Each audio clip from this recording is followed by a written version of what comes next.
loves, it's Jazz. If you're new, welcome, and if you are returning, welcome back. I really did not know what to title today's video. I feel like you all need an update, but I also want to make sure that I include the bulk of what this video is about, and that is quitting my healthcare job. All right, so whatever the title is what it is. Okay, we're going to touch bases on a lot of things, from my career to motherhood, single parenting, that is, and we're going to touch bases on the kids and just things that, you know, I've been kind of holding off with talking about. I'm ready to talk, and I'm really excited to just update you guys on everything. So there was a video that I posted, and it was something along the lines of, so what, you're a single mom. So if you missed that video, I definitely will link it in the description for you. But I was just pretty much saying at the beginning of that video that there was something that I was kind of juggling and wrestling with, and that I was waiting to get a clear consent from God. I didn't want to make this decision on a hasty mindset, is the best way to put it. So the decision is made, you guys. I'm quitting my healthcare job. I've been working as a medical assistant since 2013, so that's well over 10 years. And since then, I've had a lot of great experience, and I've been offered a lot of amazing jobs. And I feel truly blessed and honored to be able to give back to a community where you can take care of people who are not feeling well. And it has been quite the journey. So my reasoning for quitting my job is, right now, at a stage of my life, my career is not lining up with my purpose. And God has made it clear to me that I am unhappy. I'm holding this job down just so I can pay bills. Starting out, it was not that way. I look forward to going to work. I enjoy taking care of the patients.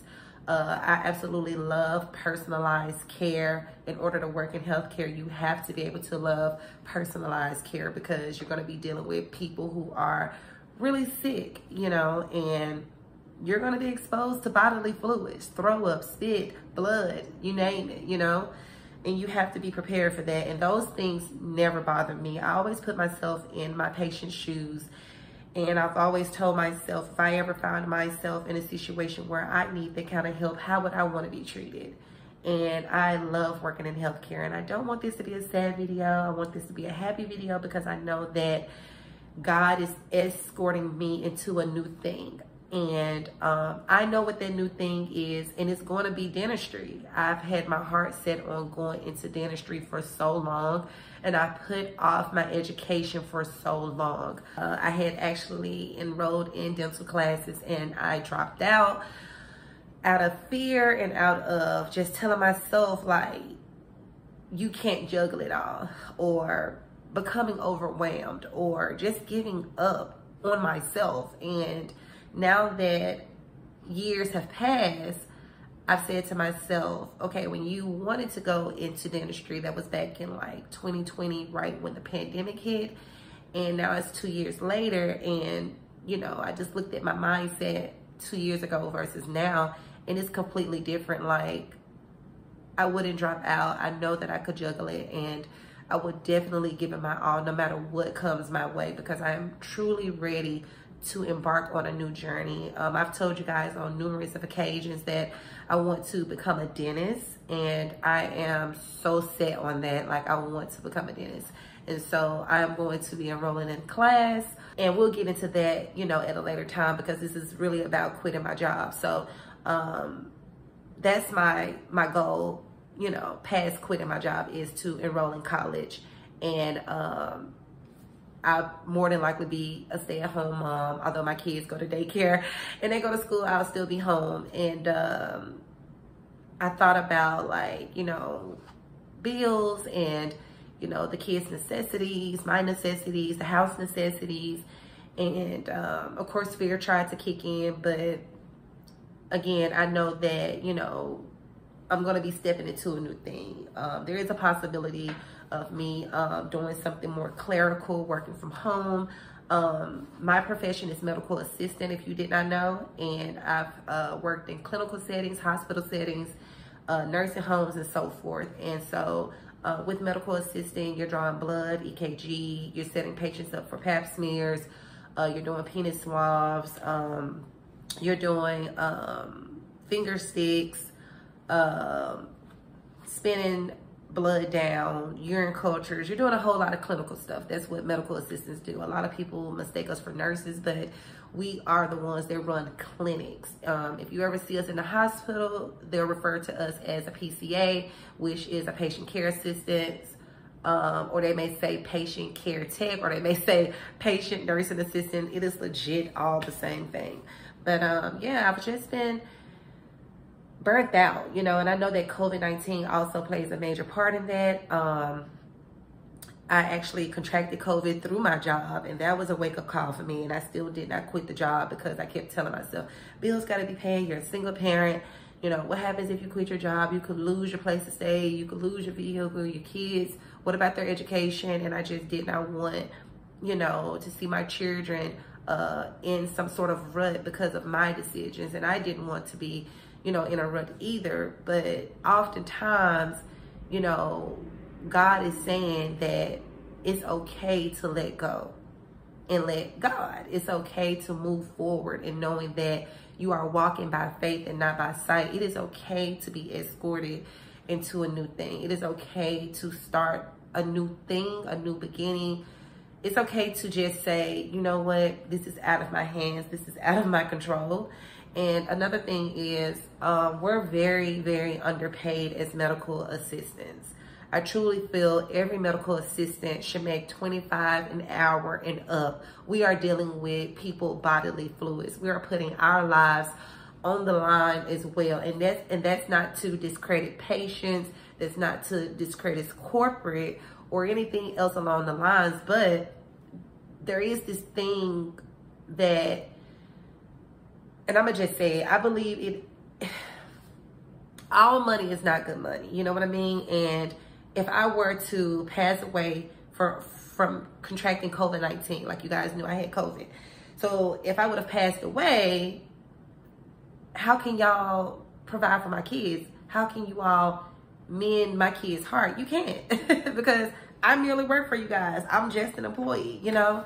And so there are times when I feel very unappreciative sometimes because we've gotten low staff, and that's on nurses, x-ray techs, ultrasound techs, any type of tech, assistant, doctor, you name it. We've gotten extremely low on staff members, and that's put people in uncomfortable positions where you're having to do things outside of your scope of practice. And I know for me, I'm not doing anything outside of medical assistant. I'm not a registered nurse. I'm not a doctor. I'm not an ultrasound tech. I'm not an x-ray tech and anything else. So I'm not going to risk my license, my diploma, being suspended, my CPR certification card inactive because I'm doing things outside of my scope of practice and something happens to the patient. And this stuff is really real. There are so many people that have been in situations and they've given the wrong medicine just off of moving too quickly or not having enough knowledge or not paying attention or whatever it was. And I do not want to be in this situation. I can't even imagine having to explain to a family that I'm the reason their relative is not going to make it. Like, no, no. So, it's the pay rate, you know, the most I've made as a medical assistant is $18 an hour. So the pay rate is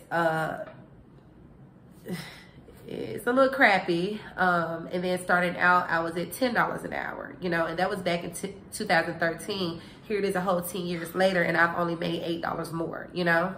And the next thing was just doing things that is outside of my scope of practice. Not feeling very appreciative when you are extending yourself beyond what you're used to. And I'm burnt out. So yeah, I'm not going to be working as a registered medical assistant. You all have wanted to see me full time here on YouTube. So your wish is my command. I am going to be posting every day, and when it's time to walk into this new thing with dental school, I'm going to hit the ground running. It is what it is. I'm just going to walk by faith and not by sight, and knowing that, you know, what God has for me and my kids is going to be for us. And I don't think for a second that we would have to uproot where we reside, or we would have to be out on the street somewhere or faced with homelessness or anything like that, Lord forbid. But I pray that you guys come over and you rock out with us each and every day. I like to post videos about single parenting, lifestyle, home, and baby.